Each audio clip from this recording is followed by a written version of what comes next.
Jane Austen wrote 6 novels during her short life, but 250 years on, the world is still fascinated by her witty, satirical books, selling over 20 million copies with adaptations into box office movie hits and even featuring on the current £10 note. Let's retrace her steps and visit some of the wonderful places Jane visited or called home.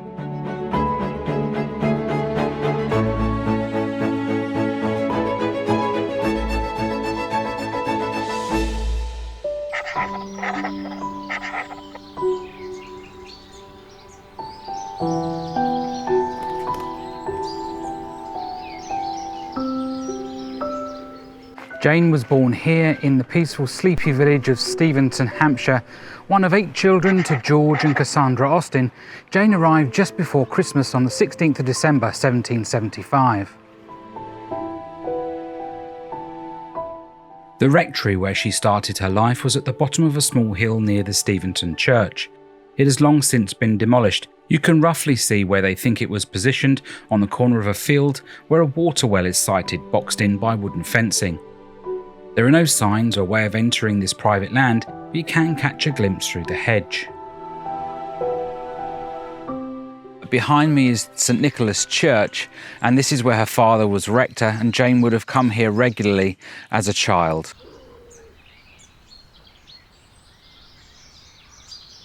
George was rector thanks to his wealthy distant cousin Thomas Knight. He owned the Steventon estate and gave George his position.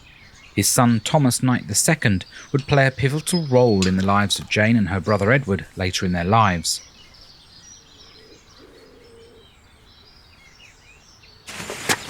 I'm not sure if it's open, we'll see if we can get in. It is.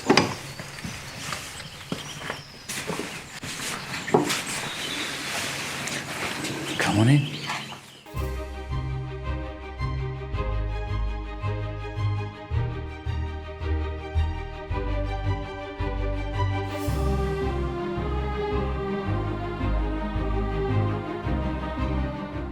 The Anglican Church dates from 1200 and has changed little through the centuries. Jane was baptised here, and 2 of her brothers, James and Henry, were also rector following in their father's footsteps. Even the son of her brother Edward, William Knight, was rector for 50 years.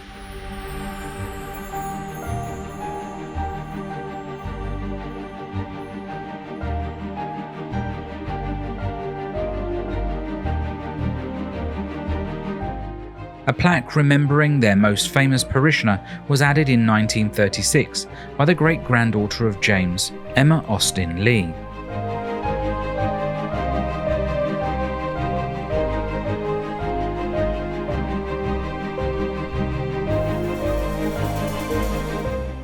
You will also see memorial plaques for James, his 2 wives, and also William Knight, who succeeded him as rector. Both are buried next to each other in the cemetery to the right as you look at the rear of the church.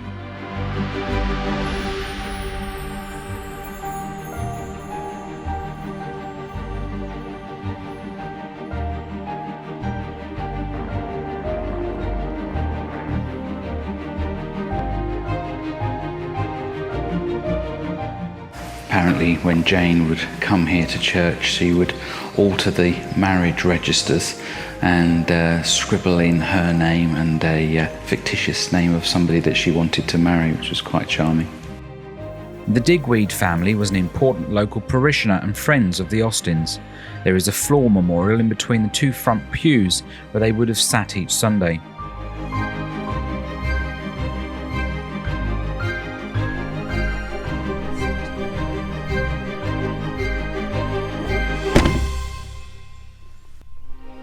In the centre of the village is what at first glance looks like a normal vintage red phone box.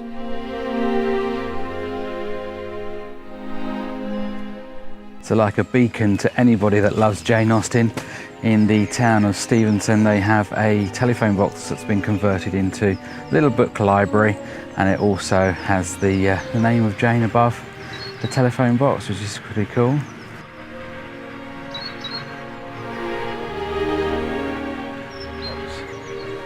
So the villagers share books with each other, obviously anybody that wants to borrow one.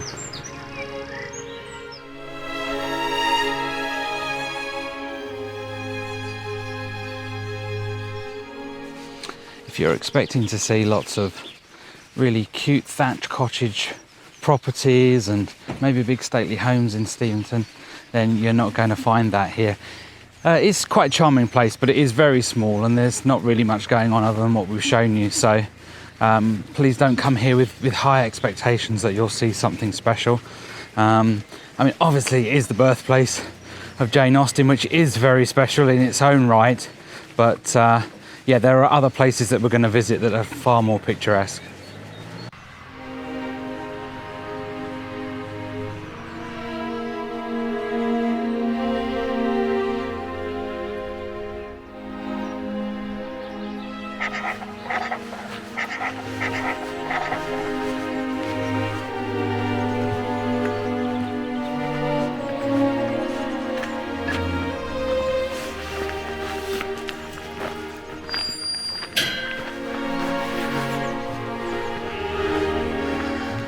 Beautiful house.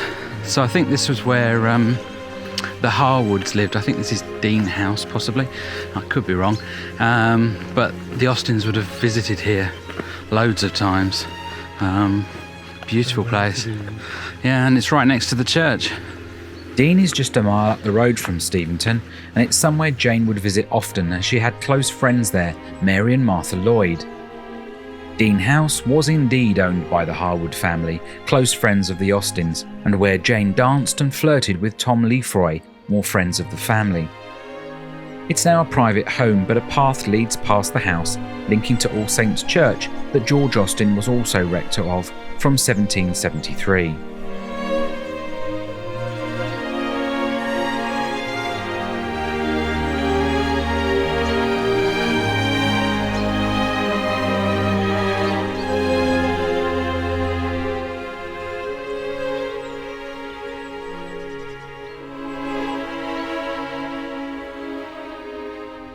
Jane spent the first 25 years of her life in Steventon, but in 1801 her father retired, and as Jane and Cassandra were still unmarried, they had no choice but to move with their parents to Bath.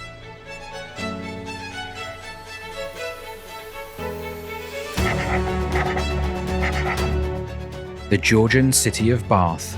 In the early 1800s, gentry, the wealthy and hangers-on flocked here for social events, dancing, and as health tourists looking for cures to ailments by drinking the mineral-rich spa waters.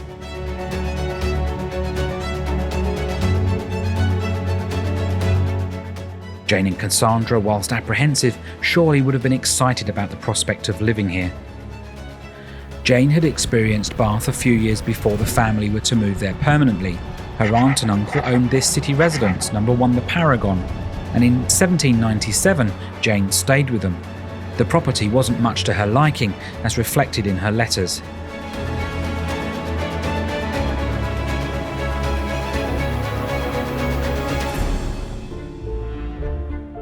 In 1799, Edward, her brother, a lover of red wine, was suffering from a painful case of gout.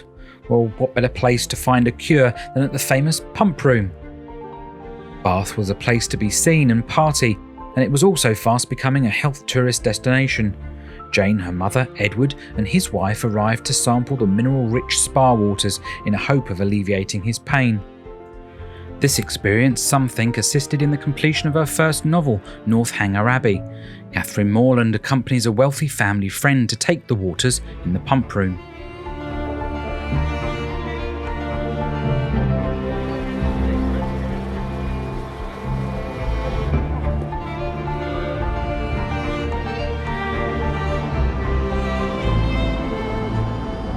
They spent 6 weeks lodging here at 13 Queen Square, from where Jane wrote many a letter to her sister Cassandra, expressing her pleasure at the lodgings Edward and his family had provided.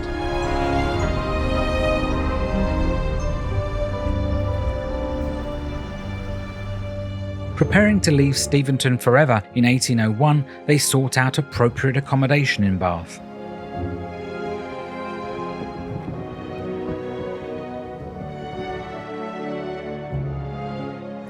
For Sydney Place would do just fine, slightly further from the centre of the city, but more affordable, and at £150 a year rent, perfect for the family relocating from Hampshire.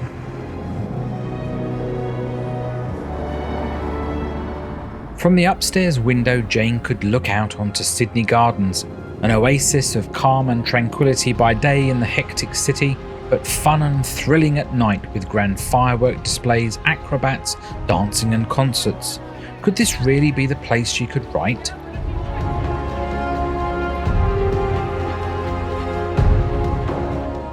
Sydney Gardens was open to anyone that could afford the entrance fee. The labyrinth was a particular source of fun for Jane in Sydney Gardens, described as nearly twice as large as the gardens of Hampton Court. In reality, she couldn't write here. The distractions of socialising, dancing and parties meant that Jane only managed to write a few thousand words of a novel called The Watsons whilst in Bath. She later discarded it, possibly following the death of her father. We'll never really know.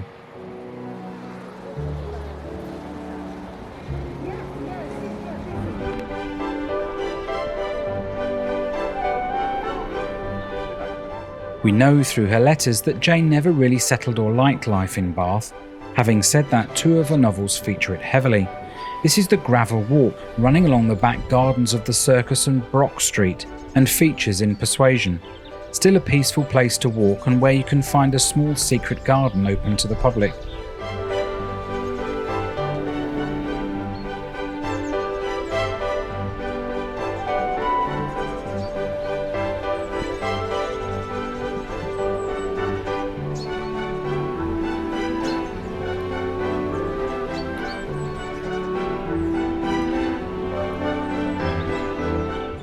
Jane was known to walk here and then onto the impressive Royal Crescent, one of Bath's most famous locations to this day.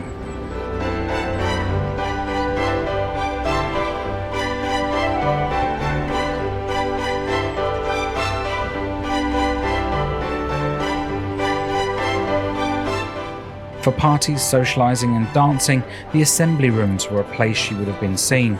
Sadly, we cannot go inside today due to a special event, but this impressive place is worth visiting.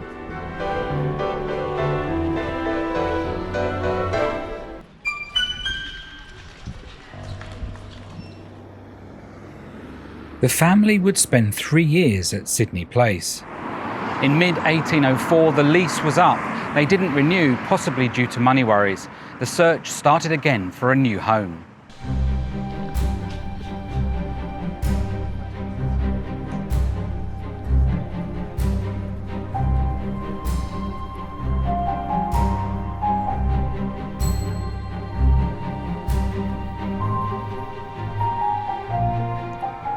Green Park Building had been on their list when they originally looked in Bath, but rejected it as unsuitable. Now a cheaper rental, it became their home at number 27. It wouldn't be a happy time as tragedy hit the family within 3 months. George suddenly became ill and died within hours. He's buried here in the rebuilt St Swithin's Church crypt, where he married Cassandra Lee. This is his now virtually illegible tombstone.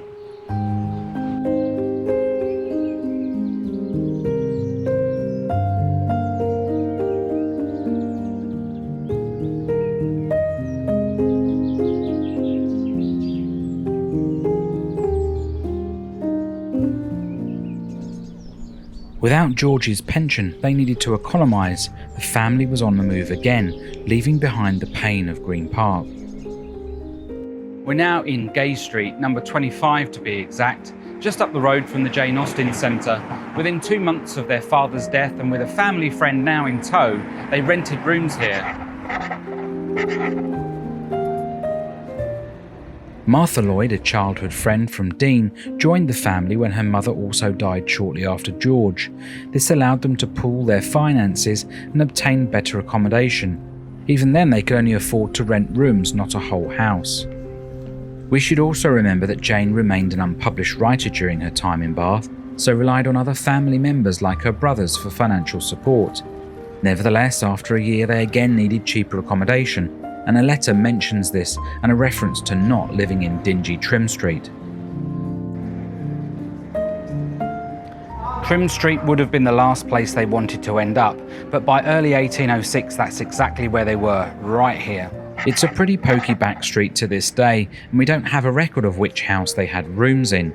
After 6 months, Francis Austen, Jane's brother, recently married and with a successful career in the Navy, suggested to Mrs. Austen and family that they relocated to Southampton. They jumped at the chance and with that left Trim Street and Bath behind them forever, never to return.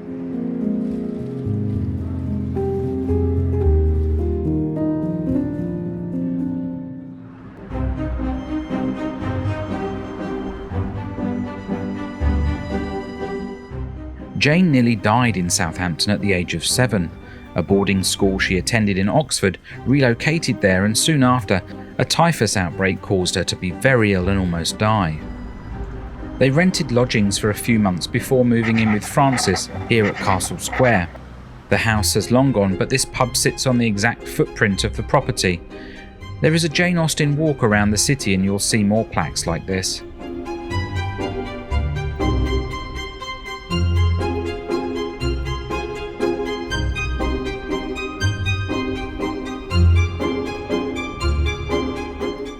Southampton was bombed heavily in World War II, so many places no longer exist.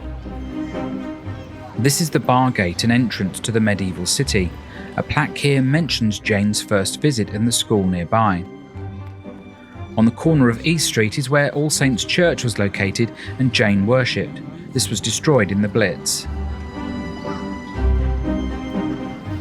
The Arundel Circus, now a large shopping centre, is where the botanical gardens and the spa fountain were located. They walked here almost daily. Unfortunately, we couldn't find the plaque at this location. On French Street, just past the medieval merchant's house, was the location of the Theatre Royal.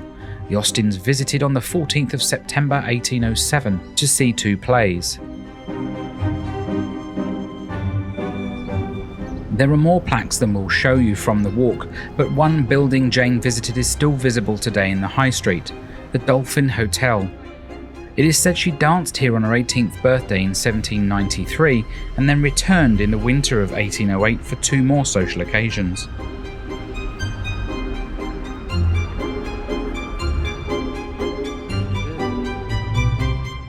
Two and a half years on, and Francis had a huge family. So in 1809, things were becoming a little awkward around the home. It was time to get help from another family member.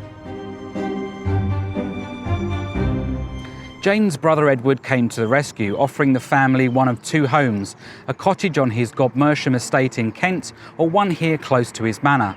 Having loved Hampshire life and where Jane was at her best, they picked this modest, unassuming home in the idyllic village of Chawton. Edward had been adopted by the wealthy cousins of George Austen in his early life, Thomas Knight II and his wife Elizabeth.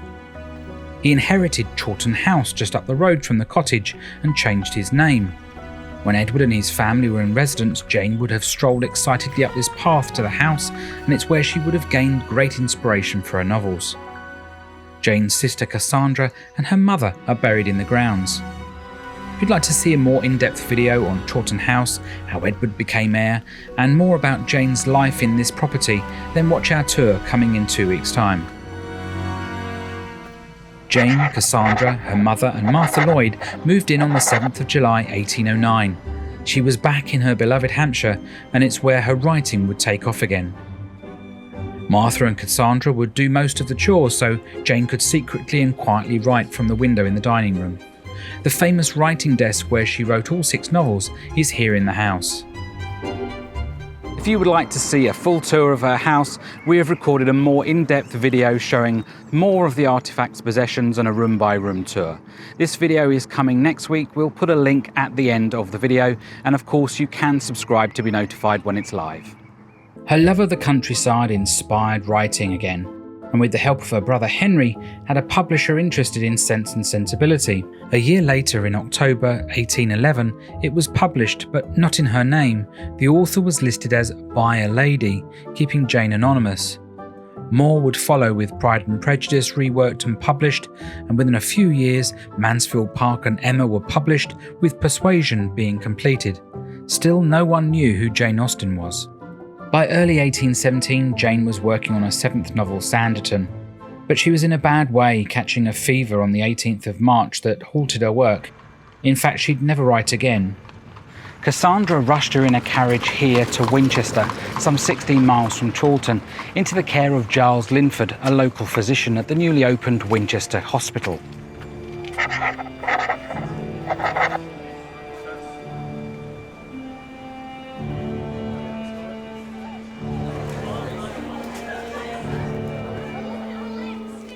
These are the lodgings at 8 College Street that Cassandra organised for Jane and herself.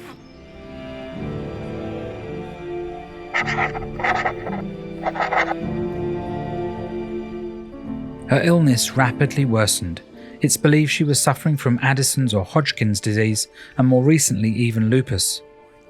She died in the house in Cassandra's arms, aged just 41, in the early hours of the 18th of July, 1817. Cassandra wrote to her niece Fanny Knight that the coffin passed by the bay window on the 24th of July and Jane disappeared out of sight forever.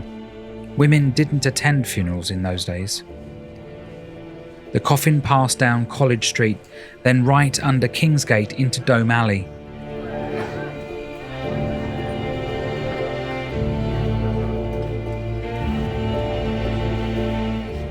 Right again under the portal into the inner close. 4 Austen men walked with the coffin: Edward, Henry, Francis and James' son, as James was too ill to attend.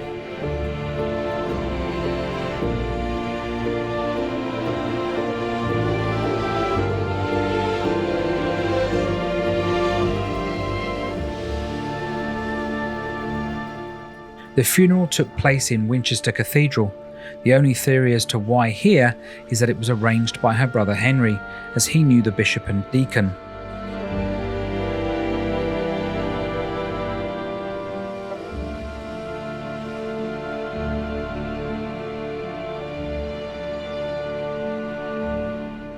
Her memorial stone makes no mention of her writing, but this was corrected in 1870 when her nephew used the money he made from his biography about Jane to add this copper memorial plate.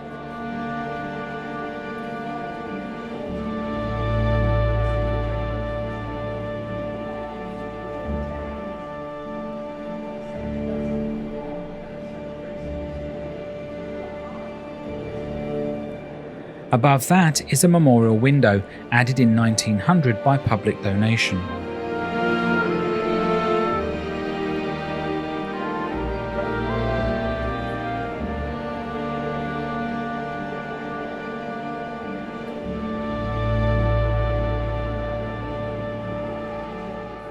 Jane was arguably one of the greatest British novelists of all time, and it seems fitting that in the end she got the recognition she deserved and is laid to rest in such a wonderful setting where people from around the world travel daily to pay their respects. For more on Jane Austen, tune in next week when we take you on a full room-by-room tour of her Chawton home. Subscribe now to be notified by clicking that bell. Thanks for watching, and we'll see you again soon on the Memory Seekers.